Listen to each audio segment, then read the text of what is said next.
with the mostest and being told, honey, Dr. Greer, who's an expert on extraterrestrial intelligence and the director of Central Intelligence, is coming for dinner tonight. He wouldn't tell her until an hour or so before we arrived. Well, when this meeting began, I spent 10 minutes on the evidence. The CIA director stopped me and said, I know these things are real, but I want to know why. As Mr. Hellyer said, I don't know about it. What are the implications of this secrecy? Who is keeping this secret from us? And what is their agenda? That, my fellow denizens of the earth, are what we spent the next 3 hours discussing. And that is the pressing issue of our time. Because while many people think this issue is about little green men, on the contrary, it's about the future of this planet and who will set the agenda for this planet. And will it be the people of the earth and their representatives, or will it be a kleptocracy who have stolen from us 50 years of our history, where we now face ourselves in war after war in the Middle East over oil, where we see both polar ice caps melting, where we have a clandestine operation which has already placed very powerful weapon systems in space which are tracking and targeting completely non-hostile extraterrestrial vehicles. This is of the utmost importance. Shortly after this meeting with the CIA director, a good friend of the president's came to my home, and he said, you know, the president's very supportive of having this information come out, but he isn't going to do what you've asked. And I had asked the CIA director and the president, through his national security advisor and some other folks working with him, to do the disclosure project as an official executive order.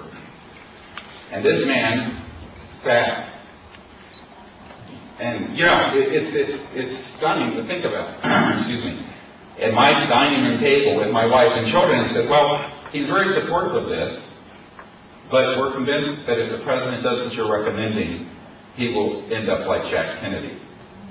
Which time I burst out laughing. You know, I thought the man was, of course, joking. He stopped me and said, no, we are not joking. President Clinton did not want to pursue this. I have subsequently met, and this is a partial list I will share with you, ranking members of the Senate Intelligence Committee, Senator Richard Bryan, who was on that committee from the state of Nevada, where Nellis Air Force Base is located. I have personally briefed the head of the Defense Intelligence Agency, the head of intelligence for the Joint Staff, and also the Secretary General of the United Nations and his family, Boutros Boutros-Ghali, amongst others.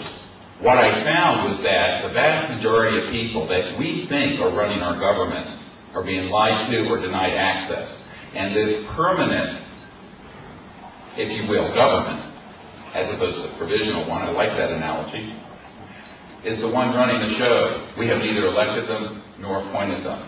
The problem with that, as Eisenhower warned in his last address to the nation in 1961 as he was leaving office, when he said, beware the military-industrial complex because it will get out of control and be a threat to our security and to our democracy. Why did a five-star, two-term conservative Republican president say this? Because, as this attorney that you just heard has said, he knew that there had already been a complete, silent coup d'etat of the organs of the military, intelligence, and financial systems. This is a serious problem, and it's time for both the public and the media to take it very seriously. The issue cannot be overstated in terms of what its implications are. Imagine if this subject can be properly disclosed in Canada. This is my great hope to the north. I've almost despaired of the United States.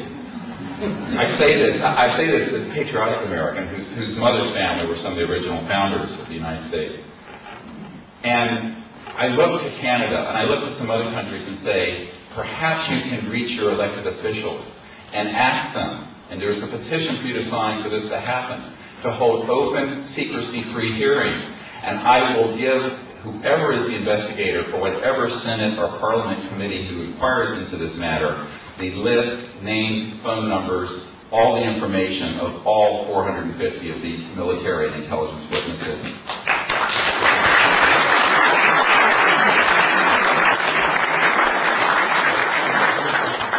We have, in many senses, reached a crossroads in our civilization. We have reached the point where we will have to close one chapter in the human experience. It is childhood's end. We must leave the rampages of adolescence behind and become a mature civilization, living together in peace on this planet and going out in space together in peace. There is only one future that is possible, and it is a future of peace and of disclosure and of truth. Without it, we will not be able to make this transition across this great divide between our dreams and the reality of a civilization which is reaching terminus. Make no mistake about it. As I flew up to Montreal to give a lecture up in Montreal this past weekend, fate put me beside the head of sustainability and the environment for a company you have here called Alcan. I guess you've heard of it. I wasn't familiar. It's a $20 billion company, big aluminum company. And we started talking about this. He says, you know, nothing we're doing is sustainable at Alcan. It takes gigawatts of power for us to get aluminum, for us to make beverage cans, out of the ore.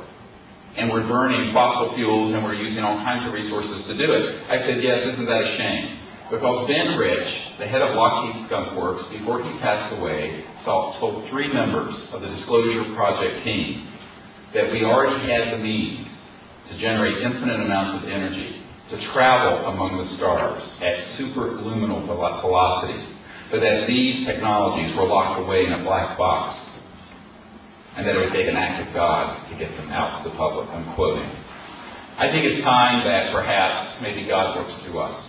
It's time for us to say, all right, if our leaders will not do it, let the people lead the leaders, and they'll follow. Perhaps it is time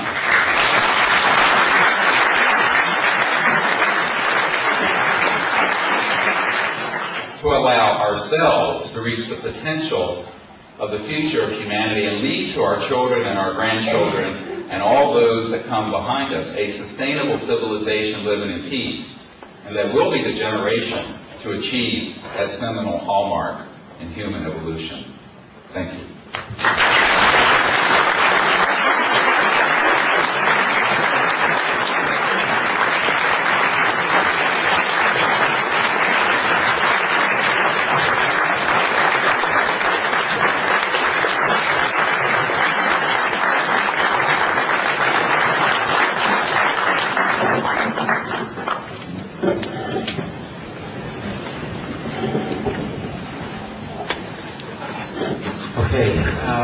We are now at 10 minutes to 9. We began at 7 o'clock.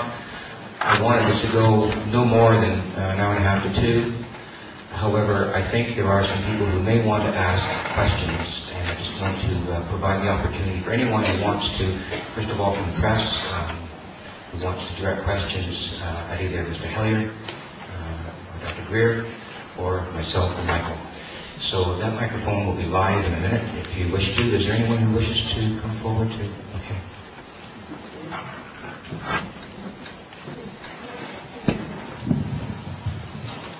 I'll just ask this generally. I think there's 2 things that became abundantly clear this evening. But my ears are popping. And